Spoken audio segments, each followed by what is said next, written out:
ഇന്ന് കണ്ട ഒരു ദൃശ്യം, അത് സൗത്ത് ലെബനനിൽ നിന്നാണ്. ഒരു IDF സൈനികൻ യേശുക്രിസ്തുവിൻ്റെ പ്രതിമ അടിച്ചു തകർക്കുന്നു, അതിനെ അനാദരിക്കുന്നു. വലിയ തോതിൽ അമേരിക്കയിലടക്കം അത് രോഷം ഉണ്ടാക്കിയിട്ടുണ്ട്. ഒന്ന്, ലെബനനോട് കൂടി വെടിനിർത്തൽ എഗ്രി ചെയ്തതാണ് കഴിഞ്ഞ ദിവസം. പക്ഷേ ഇന്നലെ സൗത്ത് ലെബനനിൽ കൻഡാറയിൽ അതിശക്തമായ ആക്രമണം ഇസ്രായേൽ നടത്തി, IDF നടത്തി. അതിനിടയിൽ യേശുക്രിസ്തുവിനെ അനാദരിക്കുന്നു. ഇസ്ലാമാബാദ് റൗണ്ട് ചർച്ചകൾ പരാജയപ്പെടുമെന്ന് ഉറപ്പാവുന്നു. ആ ചർച്ച തന്നെ നടക്കാനുള്ള സാധ്യതയില്ല.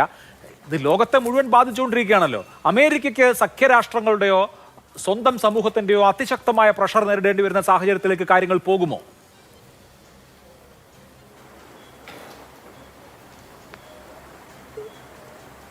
തീർച്ചയായിട്ടും പോകും. ഞാൻ ഇതിനെ മനസ്സിലാക്കുന്നത്, ഇപ്പോൾ നേരത്തെ പലരും ചൂണ്ടിക്കാണിച്ചതുപോലെ ട്രംപിന് കിറുക്ക് ആണെങ്കിൽ ട്രംപിൻ്റെ ടീമിന് മൊത്തം കിറുക്ക് ആണ് എന്ന് പറയേണ്ടി വരാം. കാരണം ഞാൻ പറയാൻ കാരണം, ഈ American state secretary Marco Rubio ഈ കഴിഞ്ഞ ഫെബ്രുവരി 13 മ്യൂണിക് സെക്യൂരിറ്റി കോൺഫറൻസിൽ യൂറോപ്യൻ നേതാക്കളെ അഭിസംബോധന ചെയ്ത് ഒരു പ്രസംഗം നടത്തിയിരുന്നു. ആ പ്രസംഗം ട്രംപ് പറയുന്നതിനേക്കാൾ ഭീകരമാണ്. കഴിഞ്ഞ 500 കൊല്ലത്തെ കോളനിവൽക്കരണത്തെ അദ്ദേഹം മഹത്വവൽക്കരിച്ചു. ഇപ്പോൾ വെസ്റ്റ് ഡിക്ലൈൻ ചെയ്യുകയാണ്. അതുകൊണ്ട് ആ കോളനിവൽക്കരണം നമ്മുടെ ഏറ്റവും മഹത്തായ നേട്ടങ്ങളിലൊന്നായിരുന്നു. അതുകൊണ്ട് വെസ്റ്റ് ഡിക്ലൈൻ ചെയ്യാൻ പാടില്ല. വെസ്റ്റിൻ്റെ ഡിക്ലൈനെ തടഞ്ഞു നിർത്താൻ അമേരിക്കയുടെ നേതൃത്വത്തിൽ നിങ്ങളൊക്കെ വാഷിങ്ടണിൻ്റെ കൂടെ നിൽക്കണം എന്ന് പറഞ്ഞത് ട്രംപല്ല, മാർക്കോ റൂബിയോ എന്ന സ്റ്റേറ്റ് സെക്രട്ടറിയാണ്. അദ്ദേഹത്തിന് കിറുക്കാണോ? പിന്നെ രണ്ടാമത്തെ കാര്യം, ഇപ്പോൾ അമേരിക്ക തെമ്മാടി രാഷ്ട്രമാണ് എന്നുള്ളത് ശരി തന്നെ. പക്ഷേ അമേരിക്ക എന്നും തെമ്മാടി രാഷ്ട്രമായിരുന്നു. പ്രത്യേകിച്ച് 2ാം ലോക യുദ്ധത്തിന് ശേഷം അമേരിക്ക, ഏത് അമേരിക്കൻ പ്രസിഡൻ്റാണ്, ഏത് അമേരിക്കൻ ഡിസ്പെൻസേഷനാണ് തെമ്മാടി രാഷ്ട്രമല്ലാതെ പെരുമാറിയത്? കൊറിയയിലാവട്ടെ, വിയറ്റ്നാമിലാവട്ടെ, എത്രയെത്ര, നിക്കരാഗയിലാവട്ടെ, അല്ലെങ്കിൽ ചിലിയിലാവട്ടെ, എത്രയെത്ര അമേരിക്ക. അപ്പം ഒബാമ പോലും ട്രംപിനെ പോലല്ല. ട്രംപ് ഇങ്ങനെ ബ്ലണ്ടായിട്ട് പറയുന്നു, മറ്റുള്ളവർ വളരെ സോഫ്റ്റായിട്ട് അവരുടെ തമ്മാടിത്തം, ഈ രാഷ്ട്രത്തിൻ്റെ തമ്മാടിത്തം കാണിച്ചു പോന്നിട്ടുണ്ട്.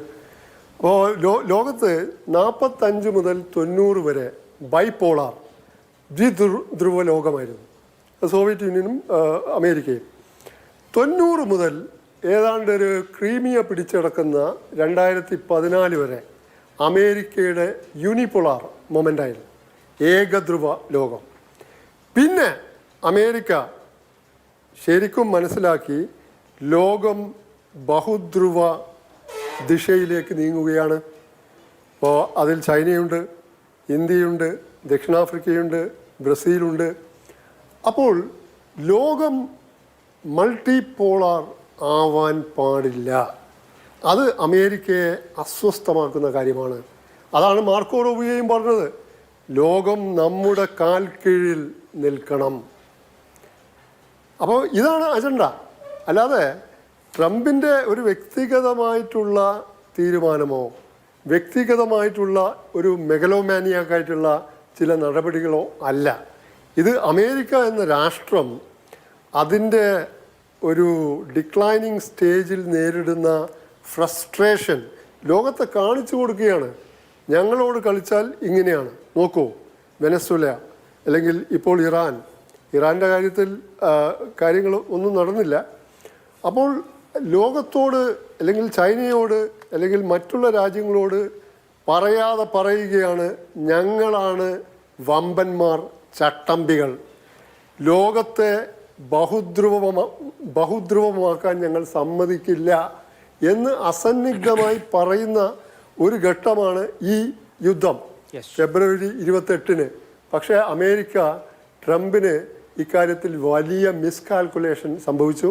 നേരത്തെ ചൂണ്ടിക്കാണിച്ചതുപോലെ 1980 മുതൽ 88 വരെ ഇറാഖ് യുദ്ധകാലത്ത് ഇറാഖിനെ അമേരിക്കയും ഒരു വേള സോവിയറ്റ് യൂണിയനും ഗൾഫ് രാഷ്ട്രങ്ങളുമൊക്കെ സഹായിച്ചിട്ട് പോലും ഇറാൻ പിടിച്ചു നിന്നു.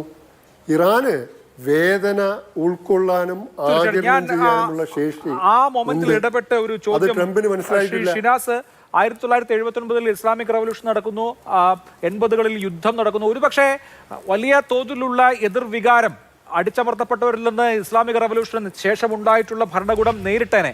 പക്ഷേ ഈ ആക്രമണം, ഇറാൻ എന്ന് പറയുന്ന ദേശരാഷ്ട്രം ആക്രമിക്കപ്പെട്ടപ്പോൾ നിലവിലുള്ള ഭരണകൂടത്തിന് കീഴിൽ അണിനിരക്കാൻ, അല്ലെങ്കിൽ അതിന് പിന്നിൽ അണിനിരക്കാൻ ഇറാനികൾ സന്നദ്ധരായി. ആ ഭരണകൂടം ഒരു റെഷീം ചേഞ്ചോ ജനകീയ വിപ്ലവമോ നേരിടാതെ രക്ഷപ്പെട്ടു. നോക്കൂ, ഇപ്പോൾ ഏതാനും മാസങ്ങൾക്ക് മുമ്പ് ഇറാനിൽ വളരെ ശക്തമായ പ്രതിഷേധങ്ങൾ ഉണ്ടായിരുന്നു. റഷീം ചേഞ്ചിന് വേണ്ടിയിട്ടുള്ള ആവശ്യം വളരെ സജീവമായിരുന്നു. ജനാധിപത്യവാദികൾ, ലിബറലുകളൊക്കെ തെരുവിലിറങ്ങുന്ന സാഹചര്യം ഉണ്ടായിരുന്നു.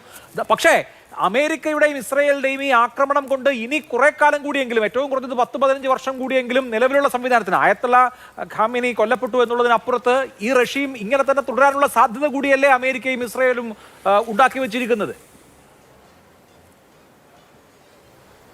തീർച്ചയായും.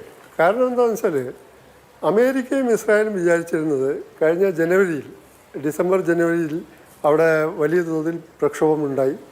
ആ രീതിയിൽ ഇറാൻ അകത്ത് നിന്ന് കാര്യമായി വളരെ പ്രക്ഷുബ്ധമായ വെല്ലുവിളി ഇറാനിയൻ ഭരണകൂടത്തിന് നേരിടേണ്ടി വരും എന്നാണ്. പക്ഷേ നമ്മൾ മനസ്സിലാക്കേണ്ട കാര്യം, ഇറാൻ ഒരു സിവിലൈസേഷൻ സ്റ്റേറ്റാണ്. അമേരിക്കയോ? കൊളംബസും അമേരിക്കോ വെസ്പൂച്ചി രണ്ടുപേരുമാണല്ലോ അമേരിക്ക കണ്ടുപിടിക്കുന്നത്. കൊളംബസ് അല്ല, മറ്റേ അമേരിക്കോ വെസ്പൂച്ചിയാണ്. അപ്പോൾ അമേരിക്ക എന്ന രാജ്യത്തിന് കേവലം 3-4 നൂറ്റാണ്ടുകളുടെ ചരിത്രമേ ഉള്ളൂ. അതൊരു സിവിലൈസേഷൻ സ്റ്റേറ്റ് അല്ല. ഇറാൻ പക്ഷേ ഇന്ത്യയെപ്പോലെ, ചൈനയെപ്പോലെ ഒരു സിവിലൈസേഷൻ സ്റ്റേറ്റാണ്. അപ്പോൾ ആകാശത്ത് നിന്നോ, പ്രത്യേകിച്ച് ഇസ്രായേലിൻ്റെ പിന്തുണയോ, ഇസ്രായേലും അമേരിക്കയും കൂട്ടുചേർന്ന് അവിടെ ഒരു ഭരണമാറ്റം ഉണ്ടാക്കാൻ ശ്രമിച്ചാൽ ഇറാനിയൻ പൗരോഹിത്യ ഭരണത്തിനെതിരെ അവിടെ ഒരുപാട് കാലമായി പ്രതിഷേധമുണ്ട്, രോഷമുണ്ട്, പലതരത്തിലുള്ള വിപ്രതിപത്തികളുണ്ട്. അതെല്ലാം നമുക്കറിയാം. അപ്പോൾ ഇറാനികൾ ഒന്നിക്കും. അപ്പോൾ അഭിലാഷ് നേരത്തെ ചൂണ്ടിക്കാണിച്ചതുപോലെ ഈ യുദ്ധം ഇറാനികളെ കൂടുതൽ ഐക്യമുള്ളവരാക്കി തീർക്കും. പൗരോഹിത്യ ഭരണം കൂടുതൽ കാലം തുടരാൻ ഇടയാക്കും എന്നാണ് നമ്മൾ തീർച്ചയായും അനുമാനിക്കേണ്ടത്. കാരണം അതാണ് ഇറാഖ് യുദ്ധകാലത്ത് സംഭവിച്ചത്. ഇപ്പോൾ അമേരിക്കയും ഇസ്രായേലും വിചാരിച്ച്, ഇപ്പോൾ ലീഫ്ലെറ്റൊക്കെ ഇങ്ങനെ വിതരണം ചെയ്തല്ലോ, ഇതാ നിങ്ങൾക്ക് സമയമായി, സ്വാതന്ത്ര്യത്തിന് സമയമായി, ഞങ്ങളിതാ നിങ്ങൾക്ക് വഴി തെളിച്ചിരിക്കുന്നു എന്നൊക്കെ പറഞ്ഞിട്ട് അവിടെ ഒരു അനക്കം പോലും ഉണ്ടായില്ല. കാരണം ഈ യുദ്ധത്തിൽ ആദ്യത്തെ 100 മണിക്കൂറിൽ, ആദ്യത്തെ 4 ദിവസം മൊത്തത്തിൽ പറയുകയാണെങ്കിൽ ഇസ്രായേൽ മാത്രം 10,000 ടണ്ണിലധികം ബോംബുകൾ വർഷിച്ചു. അമേരിക്ക മാത്രം 13,000 ടണ്ണിലധികം ബോംബുകൾ വർഷിച്ചു. 4,000 സ്ഥാനങ്ങളിൽ, 4,000. അതിൽ വെറും മിലിറ്ററി അങ്ങനത്തെ സ്ഥലങ്ങൾ മാത്രമല്ല, സിവിലിയൻ. ഇപ്പോൾ ആദ്യം തന്നെ തകർക്കപ്പെട്ടത് ഏതാണ്? മിനാബ് സ്കൂൾ. ആ പെൺകുട്ടികൾ 165 പെൺകുട്ടികൾ വധിക്കപ്പെട്ടു. അപ്പോൾ ആരുടെ കൂടെ നിൽക്കും? അപ്പോൾ ഇറാനികൾ ഒരു ഭരണമാറ്റം ആഗ്രഹിക്കുന്നുണ്ട്, പണ്ടേ, ഇപ്പോഴും ഉണ്ടാവാം. പക്ഷേ അമേരിക്കയും ഇസ്രായേലും നടത്തുന്ന പുറമെ നിന്നുള്ള ഒരു ഭരണമാറ്റത്തെ ഒരു ഇറാനിയൻ വിമതൻ പോലും, ഏറ്റവും രൂക്ഷമായി ഇറാനിയൻ പൗരോഹിത്യ ഭരണകൂടത്തെ എതിർക്കുന്ന വിഭാഗം പോലും അനുകൂലിക്കില്ല. തീർച്ചയായും അതാണ് ഇപ്പോൾ സംഭവിക്കുന്നത്. ആ കാര്യത്തിൽ ഒരു മിസ്കാൽക്കുലേഷൻ സ്വാഭാവികമായിട്ടും US സംബന്ധിച്ച് സംഭവിച്ചിരിക്കാം. ഞാൻ അങ്ങയിലേക്ക് വരാം.